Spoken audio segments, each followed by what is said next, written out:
YouTube channel commerce with Kanojia ma'am. Students, आज की जो हमारी वीडियो है उसका टॉपिक है डैगमार अप्रोच। ये हम अपनी जो एक सीरीज़ चल रही है चैप्टर नंबर 8 की एडवर्टाइजिंग ऑब्जेक्टिव्स एंड डैगमार अप्रोच, उसकी पार्ट 4 वीडियो हमारी आ रही है। इसमें प्रीवियस 3 वीडियोस में आप पूरा चैप्टर कवर कर सकते हैं। आगे जो प्रीवियस 3 वीडियो है और इस वीडियो को लगा पूरा चैप्टर आपका कवर हो जाएगा। तो चलिए students, without getting late let's start today's topic DAGMAR approach. DAGMAR an approach to setting advertising objectives क्या है? एक अप्रोच है किस चीज़ के लिए? एडवर्टाइजिंग ऑब्जेक्टिव को सेट करने के लिए। ठीक है। For effective advertising setting, the objective of advertising is very important. देखिए, एक अगर आप एक अच्छी एडवर्टाइजिंग देना चाहते हो, एडवर्टीज़मेंट देना चाहते हो, तो उसके लिए एडवर्टाइजिंग ऑब्जेक्टिव को सेट करना बहुत ज़रूरी है कि आप वो एडवर्टीज़मेंट क्यों देना चाहते हो, क्या कारण है, क्या उद्देश्य है उस एडवर्टीज़मेंट को देने का। Well-defined objectives serve as standard with which actual performance can be measured. देखो, अगर एक well-defined ऑब्जेक्टिव होगा ना आपके पास, तो वो एक स्टैंडर्ड का काम करेगा, जिससे क्या होगा, आप एक्चुअल जो परफॉर्मेंस आएगी उससे उसको कंपैरिजन करोगे और फिर रियल में एक्चुअल में क्या परफॉर्मेंस हुई है, मतलब क्या वेरिएंस आया है, स्टैंडर्ड जो सेट किया था वो मिला हमें या नहीं मिला, वो हम चीज़ देखेंगे। ठीक है, इवैल्यूएशन करेंगे उसका। Advertising objectives serve as guideline in appropriating advertising budget and in measuring ad effectiveness. देखिए क्या है, एडवर्टाइजिंग ऑब्जेक्टिव क्या सर्व करता है? गाइडलाइन के रूप में हमारा को मदद करता है एडवर्टाइजिंग बजट को अप्रोप्रिएट तरीके से बनाने के लिए और एड की इफ़ेक्टिवनेस जो है उसको मेज़र करने के लिए कि क्या अगर हमने एड दी तो क्या हमारी सेल इंक्रीज़ हुई, क्या हमारी एड से लोगों को हमारे प्रोडक्ट के बारे में इंफॉर्मेशन मिली। ये सब चीज़ हम देखते हैं कि हमारी एड कितनी इफ़ेक्टिव हुई। आगे है, DAGMAR approach is related to setting of advertising objective in such a way against which advertising effectiveness can be easily measured. Means जो डैगमार अप्रोच है वो किससे रिलेटेड है? एडवर्टाइजिंग ऑब्जेक्टिव को सेट करने से रिलेटेड। इस वे में सेट करना है advertising effectiveness can be easily measured, जिसके परिणाम स्वरूप हम जो एडवर्टाइजिंग की इफेक्टिवनेस है वो ईजिली मेज़र कर सकें। डैगमार मीन्स डिफाइनिंग। देखो, डैगमार का जो डैगमार अप्रोच है उसका फुल फॉर्म क्या है? D for defining, A for advertising, G for goals, M for measured, A for advertising, R for result। ठीक है, तो डैगमार अप्रोच का फुल मीन्स क्या है? Defining advertising goals, for measured advertising results, यानी कि आप सबसे पहले क्या करोगे, एडवर्टाइजिंग के गोल्स डिफाइन करोगे। किस चीज़ के लिए? एडवर्टाइजिंग के रिजल्ट को मेज़र करने के लिए। अगर आपके पास गोल्स ही नहीं होंगे तो कोई भी रिजल्ट आप मेज़र नहीं कर सकते। This approach was given by Rachel Collet in 1961. Rachel Collet prepared a report for the Association of National Advertisers in the year 1961. This report was titled Defining Advertising Goals for Measured Advertising Results. ठीक है, in this report Collet developed a model for setting advertising objective and measuring the result of advertising campaign. इस report में क्या किया कॉले ने? Develop किया एक मॉडल, जिसके किस चीज़ के लिए? एडवर्टाइजिंग ऑब्जेक्टिव को सेट करने के लिए और उसके रिजल्ट को मेज़र करने के लिए। DAGMAR model is based on communication objective of advertising. देखिए किसके ऊपर बेस्ड है जो डैगमार का मॉडल? Communication objective. जो एडवर्टाइजिंग का जो कम्युनिकेशन ऑब्जेक्टिव है, देखो मेन 2 ऑब्जेक्टिव पढ़े हैं हमने प्रीवियस वीडियो में एडवर्टाइजिंग के। फर्स्ट है सेल ऑब्जेक्टिव और दूसरा है कम्युनिकेशन ऑब्जेक्टिव। तो जो डैगमार अप्रोच है वो कम्युनिकेशन ऑब्जेक्टिव को सेटल डाउन करती है, ठीक है। DAGMAR models begins with awareness, moves to comprehension, then conviction and end with action. जो डैगमार अप्रोच है वो मतलब सबसे पहले हमारे प्रोडक्ट के बारे में अवेयरनेस क्रिएट करती है, फिर कॉम्प्रहेंशन क्रिएट करती है, दैन कन्विक्शन की लोग उसको फिर ख़रीदने के लिए सोचते हैं कि अगर हमने इसके अंदर परचेज़ किया तो हमारी डील अच्छी होगी, कन्विक्शन क्रिएट करते हैं और फिर एक्शन करते हैं, लास्ट में उसको परचेज कर लेते हैं। ये है DAGMAR approach. According to Rachel Coley, the main objective of advertising is to communicate with the defined audience the necessary information that stimulate action। देखो रैशल कोले के अकॉर्डिंग जो मेन ऑब्जेक्टिव है एडवर्टाइजिंग का वो कम्युनिकेट है डिफाइंड ऑडियंस, जो भी हमारी डिफाइंड ऑडियंस है यानी जिसको हम कम्युनिकेट करना चाहते हैं अपने प्रोडक्ट के बारे में, उनको कम्युनिकेट करना है। The necessary information and stimulate action, जो नेसेसरी इन्फॉर्मेशन उनको कम्युनिकेट करना है और फिर उनसे एक्शन करवाना है, मीन्स परचेज करवानी है उनसे। एडवर्टाइजिंग सक्सीड और fail depending on how well it communicate the desired information to the right people at the right time and the right cost। Advertisement कब सक्सीड या फेल होती है, सक्सेस या फेल होगी ये इस चीज़ पे डिपेंड होगी कि आपने एडवर्टीज़मेंट जो दी है वो कम्युनिकेट कर रही है जो आप इंफॉर्मेशन देना चाहते हो उन राइट पीपल को राइट टाइम पे और राइट कॉस्ट के ऊपर। अगर आप तरीके से करते हो तो आपकी एडवर्टीज़मेंट सक्सीड होगी, नहीं करते हो तो फेल हो जाएगी। Under Dagmar approach, the main objective of advertising is to communicate the desired message to the target audience। देखिए इसमें क्या होता है, जो मेन ऑब्जेक्टिव है एडवर्टाइजिंग का क्या है, कम्युनिकेट करना डिज़ायर्ड मैसेज जो आप देना चाहते हो और टारगेट ऑडियंस को ही देने हैं, वो जो हमें लगता है कि हमारे प्रोडक्ट के आने वाले कस्टमर बन सकते हैं, यानी target audience. In this model main focus is on communication task of advertising. ये मेन फोकस क्या दिया जाता है, कम्युनिकेशन पे दिया जाता है। This communication task involves following 4 stages. देखिए 4 स्टेजेस हमने पढ़ी है, उसके अंदर कौन कौन सी, अवेयरनेस, कॉम्प्रहेंशन, कन्विक्शन और एक्शन। तो फर्स्ट है अवेयरनेस, मतलब हमारे प्रोडक्ट के बारे में, हमारी ब्रांड और कंपनी के बारे में हमें अवेयरनेस, मतलब लोगों के अंदर अवेयरनेस फैलानी है कि हमारा प्रोडक्ट ऐसे ऐसे नया लॉन्च हुआ है, वो ये करता है, इस तरीके से। कॉम्प्रहेंशन होता है उसके बारे में समझना कि वो प्रोडक्ट कैसे काम करता है, किस तरीके से काम करता है। Making consumer understand the product and it's uses, भाई किस तरीके से काम करता है, क्या क्या यूजेस हैं, अंडरस्टैंडिंग करवाना उनको। फिर कन्विक्शन होता है उनको कन्विंस कर लेना, परसुएड करना कि हाँ जो आप परचेज़ कर रहे हो वो बहुत अच्छी होगी, persuading the customer to buy the product. Action कि भाई लास्ट में उनको परचेज़ करवा ही देना वो product, getting consumer to actually purchase the product, ठीक है। तो ये हो गई हमारी Dagmar approach। From the above stages, it's clear that the initial task of advertisement is to gain awareness of the brand presence in the market। पहले awareness देनी है। सेकंड स्टेप क्या है, उनको अंडरस्टैंड करवाना है कि जो भी हमारा ब्रांड है, हमारा प्रोडक्ट है वो ऐसे तरीके से यूज़ होता है, आपको इस तरीके से इसको यूज़ कर सकते हैं। थर्ड स्टेप है आपको कन्विंस करना है और फोर्थ स्टेप है कि एक्शन करवा देना है आपको, ठीक है। Thus according to DAGMAR approach model target audience pass through 4 step while purchasing the advertiser product, ठीक है। तो आपको ये 4 जो डगमार अप्रोच अगर आप लिख रहे हैं तो आपको ये 4 प्रोसेस दिखानी पड़ेगी, ठीक है। आगे आ जाओ। अब देखो डगमार अप्रोच कर ली हमने कि क्या होती है, ठीक है। डगमार अप्रोच क्या होती है, इसका फुल फॉर्म पढ़ लिया, मीनिंग पढ़ लिया और फिर उसके बाद उसके अंदर कौन कौन सी स्टेजेस आती हैं वो 4 स्टेजेस पढ़ ली। अब देखो कुछ करैक्टरिस्टिक्स हैं, characteristics of advertising objective in DAGMAR approach, यानी कि डगमार अप्रोच के अंदर एडवर्टाइजिंग ऑब्जेक्टिव जो होंगे उसके करैक्टरिस्टिक्स क्या होंगी। फर्स्ट होना चाहिए वेल डिफाइंड ऑब्जेक्टिव्स, यानी कि आप अगर एडवर्टीज़मेंट देना चाहते हो या दे रहे हो और ये चाहते हो कि वो इफ़ेक्टिव हो, तो हमें क्या करना चाहिए, जो उसके लिए जो ऑब्जेक्टिव्स हैं या जो गोल्स हैं फर्स्ट ऑफ ऑल वो सेट करने पड़ेंगे।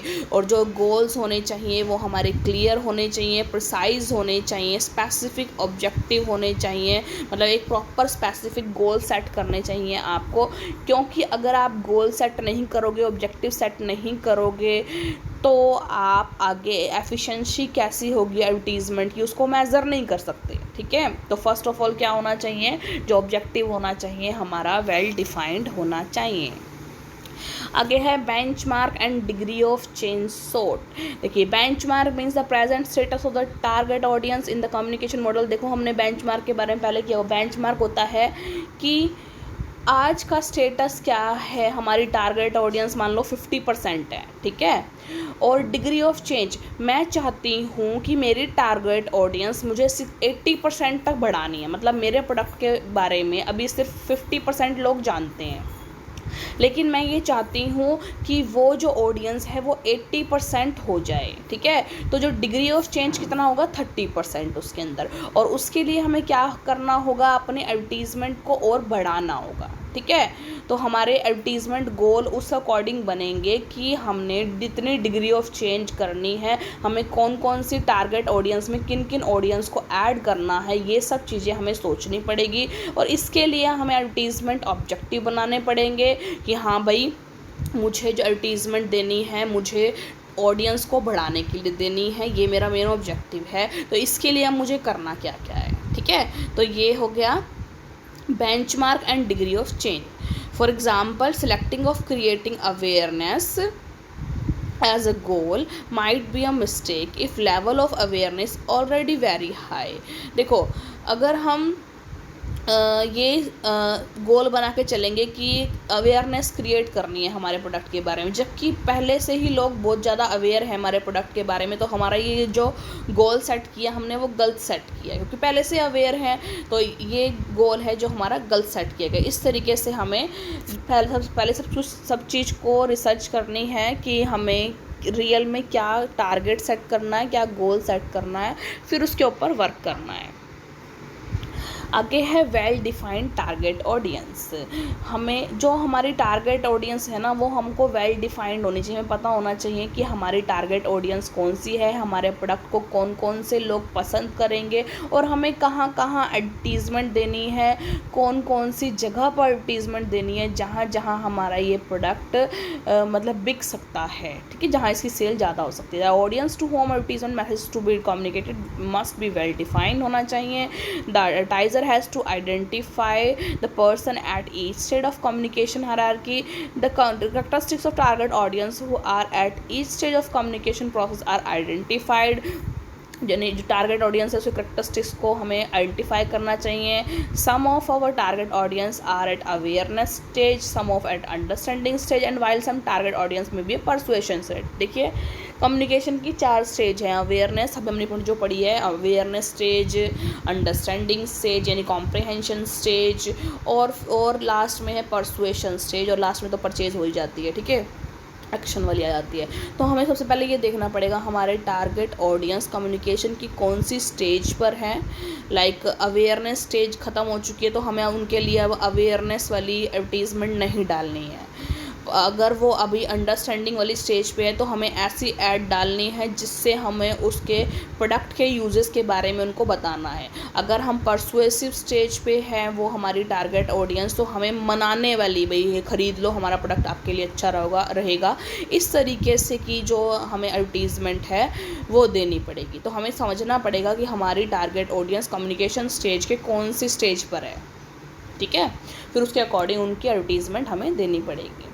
Specified time period. The time period in which ad objectives are to be achieved must be specified. देखिए एक टाइम पीरियड भी होना चाहिए। जो आप एडवर्टीज़मेंट गोल या एडवर्टीज़मेंट ऑब्जेक्टिव सेट करते हो उसके लिए टाइम भी आपको स्पेसिफाइड देना पड़ेगा कि इतने टाइम पीरियड में हमें ये एड ऑब्जेक्टिव को क्या करना है, एक्वायर करना है। Most advertising campaign specify a time period from a few months to a year depending on the situation and degree of change sought. For example, if objective is to be increase brand awareness, then it can be done in the short period of time through mass media. देखो अगर objective ये होगा कि आपको brand awareness create करनी है तो आप शॉर्ट टर्म में मास मीडिया के थ्रू इसको क्या कर सकते हो। But if objectives to increase understanding और persuasion, creating brand preference and brand loyalty, then it's need much more time. लेकिन अगर आपको अपने प्रोडक्ट की अंडरस्टैंडिंग और लोगों को परसुएट करना है तो इसको टाइम लगेगा। अवेयरनेस फैलाने में तो मास मीडिया के थ्रू आप ऐड दे दो, पता चल जाएगा सबको, ठीक है। लेकिन परसुएड करना है तो इसके लिए लॉन्गर पीरियड का टाइम लगेगा, ठीक है। आगे देखो, ये तो कुछ करेक्टरिस्टिक्स से, आगे कुछ क्रिटिसिज्म है डैगमार अप्रोच के। देखो, अगर किसी चीज़ की कोई एडवांटेज होती है तो उसके कुछ क्रिटिसिज्म भी होते हैं। फर्स्ट है इग्नोर सेल ऑब्जेक्टिव। जो डैगमार अप्रोच है ना, वो देखो सिर्फ कम्युनिकेशन ऑब्जेक्टिव पर ही काम करती है, जबकि दो मेन स्पेसिफिक ऑब्जेक्टिव्स होते हैं हमारे एडवर्टीज़मेंट के, कि क्या, सेल ऑब्जेक्टिव और कम्युनिकेशन ऑब्जेक्टिव। सेल ऑब्जेक्टिव होता है कि हम ज़्यादा से ज़्यादा सेल बढ़ाएं, हमारा प्रॉफिट इंक्रीज़ हो, ये होता है सेल ऑब्जेक्टिव, ठीक है। और कम्युनिकेशन ऑब्जेक्टिव ये होता है कि हम लोगों को अपने प्रोडक्ट के बारे में इन्फॉर्म करें, परसुएड करें, है ना, और उनको अंडरस्टैंडिंग करवाएं अपने प्रोडक्ट के बारे में, और लास्ट में एक्शन भाई वो ले, यानी परचेज़ कर ले हमारा प्रोडक्ट, ये हो गया। लेकिन जो हमारी डैगमार अप्रोच है उसमें सिर्फ गोल्स पर ध्यान दिया गया है, ठीक है। वहाँ पर सेल्स के ऊपर ध्यान नहीं दिया गया कि सेल इंक्रीज़ हो या नहीं हो। तो यहाँ पर सेल ऑब्जेक्टिव को क्या कर दिया गया है, इग्नोर कर दिया गया है। तो ये इसका एक क्रिटिसिज्म है डैगमार अप्रोच का, कि यहाँ पर सेल ऑब्जेक्टिव को इग्नोर कर दिया गया है, ठीक है। दूसरा है डिफ़िकल्ट टू मेज़र बेंचमार्क, यानी कि आपके पास अभी कितने टारगेट ऑडियंस है, कितने परसेंट ऑडियंस आपके पास रिसेंटली है, उसको मेज़र नहीं कर सकते आप। It is very difficult to measure the number of target audience who are at various stages of communication hierarchy. Without this information DAGMAR model can not work well. देखो, यहाँ पर ये बोला था इन्होंने कि कम्युनिकेशन मॉडल की जो 4 स्टेजेस हैं उसके अकॉर्डिंग आपको अपने टारगेट और ऑडियंस को मेज़र करना है, कि कितनी ऑडियंस जो है वो अवेयरनेस स्टेज पे है, कितनी ऑडियंस जो हैं वो परसुएसिव स्टेज पे है, और कितनी ऑडियंस जो है कॉम्प्रिहेंशन स्टेज पे है। तो यहाँ पता ही नहीं चलता, प्रॉपर हम पता ही नहीं लगा सकते, तो इसलिए डैगमार अप्रोच का जो मॉडल है वो वहाँ वर्क नहीं कर सकता। आगे है कॉस्टली। देखिए, डैगमार अप्रोच एक कॉस्टली अप्रोच है। क्यों है? क्योंकि इसमें क्या होता है, मार्केट सर्वे करने पड़ते हैं आपको, ठीक है, और उसको करवाने के लिए आपको बंदे भी हायर करने पड़ते हैं, जिससे क्या होगा, ये कॉस्टली अफेयर हो जाएगा और इसमें टाइम भी ज़्यादा लगेगा, ठीक है। तो ये कॉस्टली हो जाएगा। Conducting market survey so as to know the number of target audience various stages of communication hierarchy and their characteristics is very costly and time consuming process. देखो, इसमें क्या होता है, हमें टारगेट ऑडियंस को जो लेवल होता है कम्युनिकेशन के, जो कम्युनिकेशन के स्टेजेस हैं, उसके ऊपर हमें जज करना पड़ता है कि इंफॉर्मेटिव स्टेज पे कौन से पर्सन्स आते हैं, ठीक है, अंडरस्टैंडिंग पर जो स्टेज पे कौन से पर्सन आते हैं, परसुएसिव स्टेज पे कौन कौन से पर्सन आते हैं। तो इसके लिए हमें सर्वे कंडक्ट करवाना होता है, जिसके ऊपर ज़्यादा पैसा लगता है और ये टाइम कंज्यूमिंग प्रोसेस है, ठीक है। आगे है प्रॉब्लम विद कम्युनिकेशन हायरार्की, कि कम्युनिकेशन जो हायरार्की है उसके बीच में प्रॉब्लम क्रिएट हो जाती है। देखो, some critics have challenge the communication hierarchy given in DAGMAR approach. Consumer do not always go through this sequence of communication hierarchy before making purchase, क्योंकि कुछ कंज्यूमर जरूरी नहीं ये सारे जो स्टेजेस हैं उसको फॉलो करें परचेज करते दौरान। This sequence depend upon the situation. The stages of this hierarchy are not rigid, मतलब रिजिड नहीं है कि इनको फॉलो ही करना पड़ेगा। The number of stages given in DAGMAR approach is 4, but in reality this stages can be less than और more then 4 also. लेकिन इन रियल में जो ये कम्युनिकेशन प्रोसेस है ये 4 से ज़्यादा भी हो सकती है और 4 से कम भी हो सकती है, ठीक है। ज़रूरी नहीं है कंज्यूमर इन चारों जो स्टेजेस को है प्रॉपर तरीके से रिजिड वे में फॉलो करें, तो ये कम्युनिकेशन हायरार्की में प्रॉब्लम क्रिएट होती है। इसके अंदर इफ़ेक्ट ऑफ अदर फैक्टर, कुछ अदर फैक्टर्स भी हैं, उनका इफेक्ट आता है। This model assume that increase in awareness, understanding, persuasion is because of advertising campaign, but it may be because of factors other than advertising. देखो, और कुछ factor भी हो सकते हैं, जैसे कि unplanned publicity, informal communication from one customer to other customer. देखो, अनप्लान्ड पब्लिसिटी, हमने सोचा नहीं था कि हमारी पब्लिसिटी इस तरीके से हो जाएगी। कई बार हमारी नेगेटिव पब्लिसिटी भी हो सकती है और कई बार हमारी पॉजिटिव जो है पब्लिसिटी भी हो सकती है। अगर पॉजिटिव हो गई तो हमें पॉजिटिव इफेक्ट देगी, और नेगेटिव पब्लिसिटी हुई तो नेगेटिव इफेक्ट देगी। मान लो कि एक पर्सन ने हमारा प्रोडक्ट यूज़ करके किसी दूसरे पर्सन को उसके बारे में बताया, तो मतलब एक पूरे ग्रुप को बताया, तो फिर वो अगर वो पॉजिटिव हुई, पॉजिटिव हमारा उन्होंने पब्लिसिटी करी तो हमारे लिए पॉजिटिव इफेक्ट होगा, और नेगेटिव करी तो नेगेटिव इफेक्ट होगा। तो ये एक अदर फैक्टर है। आगे है inhibits the creative ideas. DAGMAR approach use brand name recall test for evaluating ad effectiveness. क्या करती है, जो डैगमार अप्रोच है क्या यूज़ करती है, ब्रांड नेम रिकॉल टेस्ट। किसके लिए, एड इफेक्टिव है हमारी या नहीं उसको इवेल्युएट करने के लिए। एज पर recall test, if more number of target audience know the brand name of advertiser then such ad is treated as effective. इसके अंदर क्या होता है कि जो टारगेट ऑडियंस हैं वो हमारे ब्रांड के नाम को जानती है या नहीं। अगर जानती है तो यानी कि वो रिकॉल मतलब उसको याद है, तो दैट मीन्स हमारी जो ऐड है वो इफेक्टिव है। अगर उसको याद नहीं है कि ऐड मैंने देखी थी या नहीं देखी थी, तो वो ऐड हमारी इफेक्टिव नहीं है। For being successful in brand name recall test, various copywriters started designing the ads which are easy to recall and remember, but such ads may not be creative and may not contribute to brand equity। देखिए, तो इसलिए क्या होते हैं, जो भी design करते हैं कॉपीराइटर्स वगैरह, जो भी मतलब कि जो ऐड को डिज़ाइन करते हैं वो इस तरीके से डिज़ाइन की जाती है कि हमारी ऐड ईज़िली कस्टमर्स को याद हो जाए, रिकॉल कर सकें उसे। अगर पूछा जाए कि आपने ये ऐड देखी है तो वो ईज़िली बता सकें। इस तरीके से ऐड को डिज़ाइन किया जाता है। तो एक ये चीज़ भी हो गई। आगे देखिए, मॉडिफाइड डैगमार सेकंड अप्रोच, यानी जो डैगमार अप्रोच थी उसको थोड़ा सा चेंज किया गया, उसके अंदर उसमें कुछ मॉडिफिकेशन किया गया। देखो, DAGMAR approach was criticized on many grounds given above. देखो यहाँ पर हमने यहाँ पढ़े कि इसमें कई सारे इसके अंदर कुछ क्रिटिसिज्म भी हैं, ठीक है, कुछ कमियां भी हैं। उस कमियों को दूर करने के लिए क्या किया गया, डैगमार अप्रोच में क्या किया गया, मॉडिफिकेशन किया गया। तो देखिए, DAGMAR second is the modified version of DAGMAR, मतलब इसका मॉडिफाइड वर्जन है। This approach was also design by Russell Colley, उसने किया था रशेल कोले ने।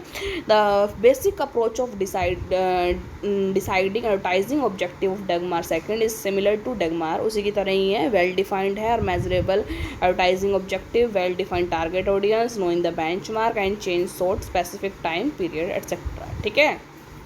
इन अर्लियर डैगमार अप्रोच 4 स्टेप, देखो पुराने वाले में क्या था, 4 स्टेप थे कम्युनिकेशन हायरार्की के, अडॉप्ट किए गए थे। But in DAGMAR second this communication hierarchy is based on prevailing situation. There मतलब जो रियल में सिचुएशन हो रही है उसके ऊपर बेस्ड है। देयर में B 4 or 5 more or less stages in marketing communication hierarchy depending upon the market situation के according 4 or 5 हो सकती है। in Dagmar second no rigid communication hierarchy is specified, rather stages of communication hierarchy are left to suitability of market situation। कोई rigid वो नहीं है, इसको भी फॉलो किया जाए। the market is heterogeneous and market conditions vary from time to time, from place to place, from product to product। देखो, जो मार्केट जो है वो एक heterogeneous मार्केट है, अलग अलग होते हैं सारे प्रोडक्ट एक दूसरे से, और जो मार्केट कंडीशन है वो वेरी करती है टाइम टू टाइम, और प्लेस टू प्लेस वेरी करती है, प्रोडक्ट टू प्रोडक्ट वेरी करती है, ठीक है। So there cannot be rigid communication hierarchy, इसलिए कोई रिजिड कम्युनिकेशन हायरार्की नहीं जिसको फॉलो करके चलें। एज पर मार्केट सिचुएशन कम्युनिकेशन हायरार्की में हैव डिफरेंट स्टेजेस। देखो कौन कौन सी मार्केट सिचुएशन के अकॉर्डिंग कौन कौन स्टेजेस हो सकते हैं कम्युनिकेशन हायरार्की के। फर्स्ट है परचेज, अटेंशन अट्रैक्ट करना, गेन इंटरेस्ट, भाई इंटरेस्ट गेन करेंगे जो कस्टमर का, फिर डिज़ायर क्रिएट करेंगे उसको ख़रीदने के लिए, फिर एक्शन कर देंगे, परचेज़ कर लेंगे। दूसरा है अवेयरनेस क्रिएट होगी, इंटरेस्ट बनेगा, इवैल्यूएशन करेंगे, ट्रायल करेंगे, फिर अडॉप्ट कर लेंगे उसे। अवेयरनेस, फिर अवेयर होंगे, नॉलेज क्रिएट होगी उनके लिए, लाइकिंग उसके लिए वो लाइकिंग अपने मन में बिठा लेंगे कि हमको उसको प्रोडक्ट को लाइक करते हैं। फिर प्रेफरेंस क्रिएट होगी, फिर वो परसुएड हो जाएंगे उस चीज़ के लिए, कन्विक्शन हो जाएगी उसको, उनकी बिलीफ जो स्ट्रॉन्ग बिलीफ बन जाएगी, उसके लिए ओपिनियन अच्छी बन जाएगी, फिर लास्ट में परचेज़ करेंगे। या फिर चौथा हो सकता है कि अवेयरनेस क्रिएट होगी, अंडरस्टैंडिंग करेंगे, कन्विक्शन करेंगे और एक्शन करेंगे, वही जो सेम जो प्रीवियस मॉडल में था। तो इसमें 4 वो दिखा रखे हैं कि किसी में 3-4 भी हो सकते हैं, किसी में 2-3 भी हो सकते हैं, किसी में 4 से 5 भी हो सकते हैं, ठीक है, जो हमारे स्टेजेस हैं। कंक्लूजन क्या बनता है भाई डैगमार अप्रोच का, ये लास्ट का रह गया हमारा। DAGMAR approach has made significant contribution in setting advertising objective and planning advertising campaign. देखो एक बहुत महत्वपूर्ण भूमिका निभाती है डैगमार अप्रोच एडवर्टाइजिंग ऑब्जेक्टिव को सेट करने के लिए।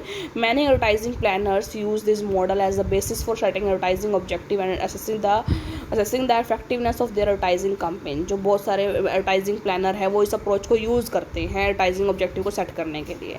DAGMAR also focused on communication objective as the criteria for evaluating ad effectiveness. जो डैगमार है वो फोकस करता है कम्युनिकेशन ऑब्जेक्टिव पर, किसके लिए, जो एड इफेक्टिवनेस को इवेलुएट करने के लिए।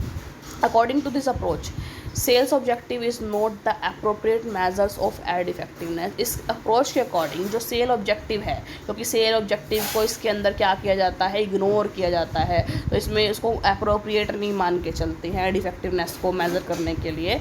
Due to two main reason, first advertising is not the only factor affecting sale, क्योंकि एडवर्टीजमेंट ही एक फैक्टर नहीं है जो सेल को इफेक्ट करता है। और दूसरा है the impact of advertising on the cells can be measured only in the long run. और जो एडवर्टाइजिंग का इम्पैक्ट है ना, अगर सेल पे देखना है ना तो वो लॉन्ग रन में पता चलेगा आपको, शॉर्ट रन में ये नहीं है कि आपने आज एडवर्टीजमेंट दी और कल सेल इंक्रीज होगी, ठीक है, ऐसा नहीं होगा। Thus DAGMAR approach has led to improvement in advertising planning process by better understanding of advertising objective. इसलिए जो डैगमार अप्रोच है वो क्या करती है, इंप्रूवमेंट करती है एडवर्टाइजिंग प्लानिंग प्रोसेस के अंदर, किस चीज़ के लिए, better understanding of advertising objective. जो एडवर्टाइजिंग ऑब्जेक्टिव है उसकी बेटर अंडरस्टैंडिंग के लिए। Defining clear advertising objective also helps to improve relation between client and agency.